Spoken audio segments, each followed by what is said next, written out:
All right, let's talk about the phone in your pocket, because it's about to go through the biggest change since it became a smartphone. We're talking about the moment our digital world stops being trapped behind a flat piece of glass.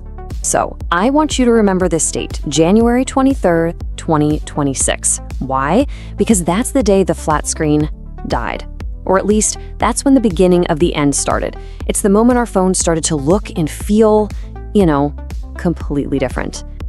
I mean, really, look at the phone you're holding or the screen you're watching this on. Doesn't it suddenly feel, kind of old? Almost like a fossil? Well, there's a good reason for that. Because the third dimension is crashing the party. For the better part of 20 years, we've all been living in a flat world. Trapped, you could say, by the tyranny of the 2D screen. Everything we do digitally has been confined to this little rectangle of glass. But that's all about to change, big time. I mean, just think about it for a second. Everything we do online is just staring at flat pixels. There's no real depth, right? It's why video calls feel so off. You can't actually make eye contact. And that whole Zoom fatigue thing, that's not just in your head. It's because this 2D way of talking to each other is completely unnatural.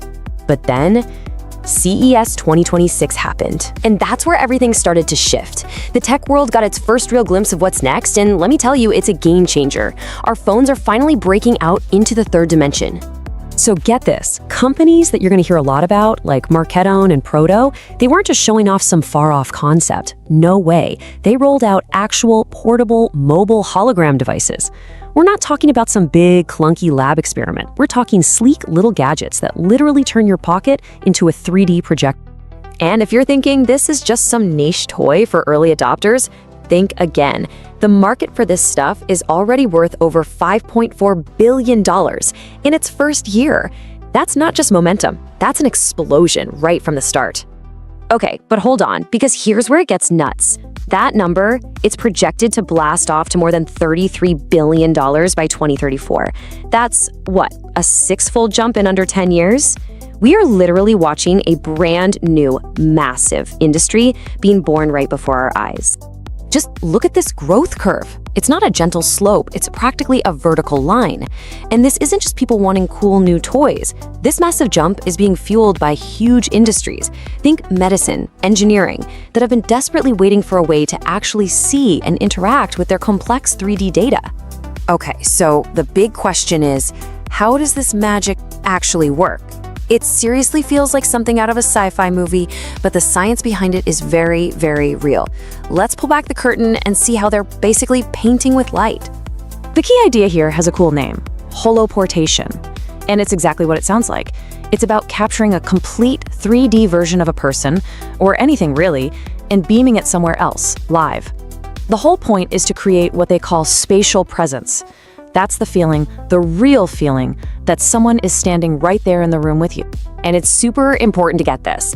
This is not the clunky 3D from the movies. That stuff, stereoscopy, was just a brain trick. It showed one image to your left eye and a slightly different one to your right.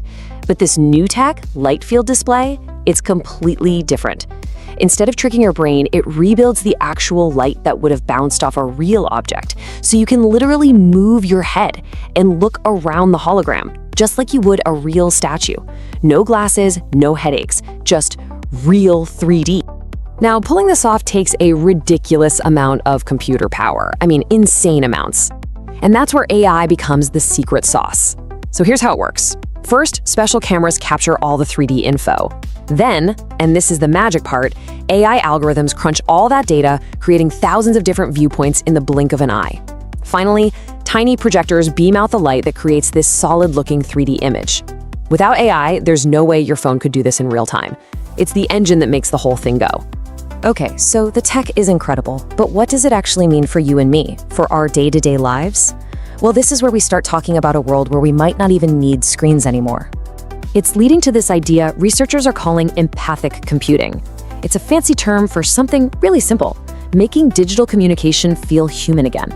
When you have that spatial presence, you can finally make real eye contact, read body language, and just connect. It means better teamwork, more trust, and hopefully an end to that soul-crushing video call fatigue.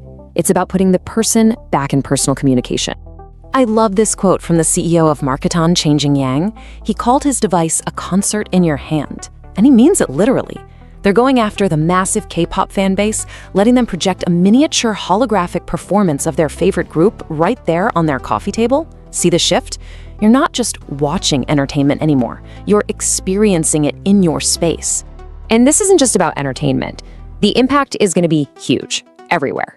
Think about it. A surgeon in healthcare practicing on a perfect 3D hologram of a patient's heart before ever making a cut. Or students in a classroom walking around a holographic T-Rex.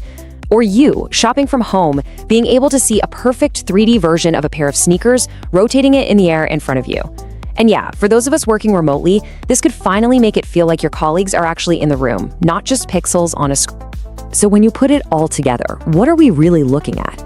This isn't just a new feature. This is a complete reimagining of how we interact with computers.